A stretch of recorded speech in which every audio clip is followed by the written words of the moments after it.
What a phenomenally awesome question. If you guys hang around me enough, if you watch enough of my videos, you watch enough of my content, you'll figure out that I'm just an inquisitive guy. Most of us are. One of the things I don't like about schools is that they teach us facts. I don't like that. I want to learn how it works, why it works. There's always a reason why. The answer to this question here has as its foundation the why. Everyone says, oh yes, you can't have more than a 15-degree delta between oil temperatures and coolant temperatures. If you do, then the end of the world is nigh, and batten the hatches. Oh, come on. It's not that dramatic. Listen, the whole 15-degree delta on oil versus coolant has everything to do with the physics of what's transpiring. What is your oil cooler actually? Your oil cooler actually is a heat exchanger. So what does it do? That would be exchange heat. Exchange heat from where to where? From what medium to what other medium? Well, from coolant to oil. So it's an oil cooler that uses coolant as a source of cooler temperatures to decrease the temperature of oil. That's how it works. Well, what happens is the oil cooler gets clogged, partially clogged, 7/8 clogged, 98% clogged, 2% clogged, whatever. It decreases the efficiency. Instead of increasing the efficiency, it decreases the efficiency of the transfer of BTUs, of British thermal units of heat, from the coolant to the oil. This is a big system. Everything has to work with everything else. And so the whole idea, the whole framework behind this whole 15 degrees, and it's like, okay, yeah, it's gonna be a problem, is you need a given amount of efficacy, a given amount of efficiency of your oil cooler in order for it to be, shocker, efficient at cooling oil. It's not like if you have even a 50-degree delta that the end of the world is going to happen to you. It's that if you have a 50-degree delta, now all of a sudden the net result is that your oil is going above the magical threshold to never see, which is 230 degrees. So if you can keep your oil south of 230 degrees, I don't care how you do it. I don't care if you have some dry ice against the edge of your block to do it. This is just a way to get there. So the oil cooler is a means to an end. What's the end? To keep your oil under 230 degrees. People that don't understand the physics of what's going on, because everything in his brother here, this is the laws of thermodynamics. This is the laws of physics. So your oil cooler's job is to take the coolant that's flowing through the oil cooler, thank you water pump, the coolant that is not 230 degrees, it's hopefully closer to 200 degrees because you're running Mishimoto's 200 degree thermostat, just saying, watch my other video on that. Take the 200 degree take the 200 degree coolant, traverse it by a interaction with the oil, and all of a sudden, without mixing liquids, it can't be doing that. That's all bad mojo. But let's go ahead and allow those cooler pipes that have coolant within them, and let's let the oil be affected. So this is a conversation of, who do you hang around with? Who are your friends, right? Well, hopefully your friends are cool people. Hopefully the coolant is cool people, right? So what happens if all of a sudden your front door is locked and the cool people aren't allowed in anymore and only allowed in a little bit? Well, this is going to be bad for you, and all of a sudden it's going to negatively infect your world.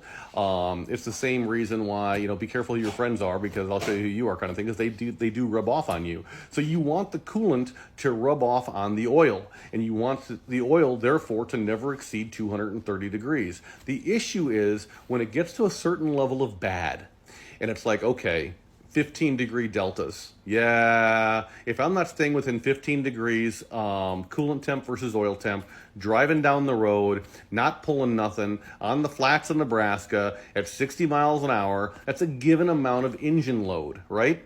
And so with a given amount of engine load, we should be able to maintain a 15-degree delta or less between oil and coolant. My favorite 6.0 is my Excursion. I love that truck. That truck is the reason that God loves me and wants me to be happy. It just makes, everything about that truck makes me unbelievably happy.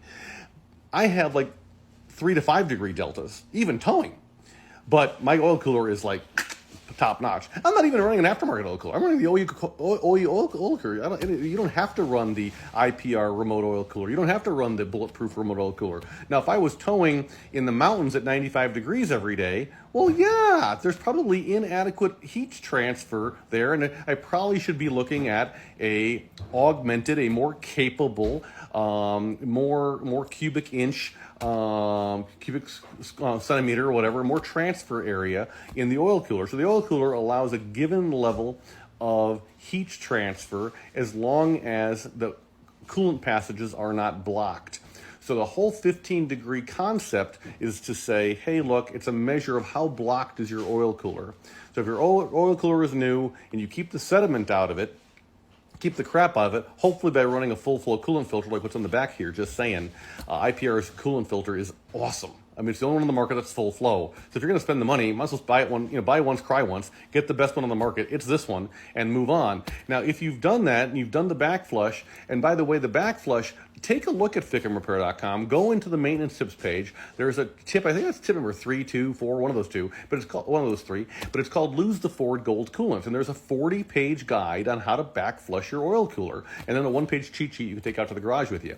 If you follow those directions and you haven't waited too long, you should be able to get those same 3 to 5 degree deltas that I've got in my excursion. But this is just a conversation of how effective was your back flush. Were you able to get the floaties off? It's kind of like you burned something in the skillet this morning, and what do? You try to wash that pan right away, or do you let it soak for a little bit? Well, you let it soak for a little bit. It's the same concept. So you put the VC9, a Victor Charlie 9, which is a glorified boiler cleaner, inside your system, and just let it sit. Let it dissolve all those solids inside there. Get the sediment up out of the oil cooler and let that thing flow again. The issue is that when it starts to be more than 15 degrees, say you've got that 50-degree delta, which we've had customers that have waited that long. They never had gauges before. Now they have gauges. Now they see their deltas. Without gauges, you just don't know, which, by the way, is a commercial for gauges. Now you know what's going on. By the time that your instrument cluster tells you you've got a problem, guys, it's been too late. It's like been too late. And then you're cursing your 6.0. It's not the 6.0's fault. It's the monitoring package that Ford gave us, which is pathetic. So then there's tons of videos I've done on that. So watch my YouTube channel, watch my TikTok channel. I mean, watch that content elsewhere.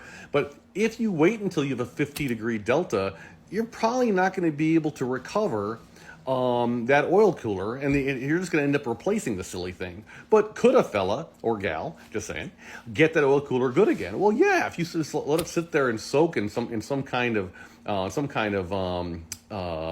chemical solution that would dissolve the things that are clogging the passageways, eventually you can get that thing to work again.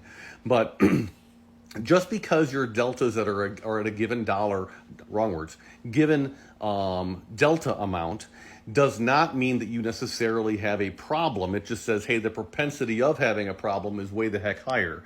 And so as long, really, actually, as your oil temp never goes above 230, or if it only goes above 230 when you're pulling that hill, you're pulling that mountain in Colorado, and it's 95 degrees outside, you got 15,000 pounds behind you, and you're every bit of 230 degrees, and you're doing this on the regular, right? Because if this is a one-off for you, if you live in Fargo, and then once a year you take a camping trip up into Colorado, and you're pulling in the summer, option one, I guess, sure, is to replace the oil cooler, or get an IPR external oil cooler filter, or bulletproof external oil cooler, or bulletproof oil cooler. So you can do that if you want to, or you could just slow down.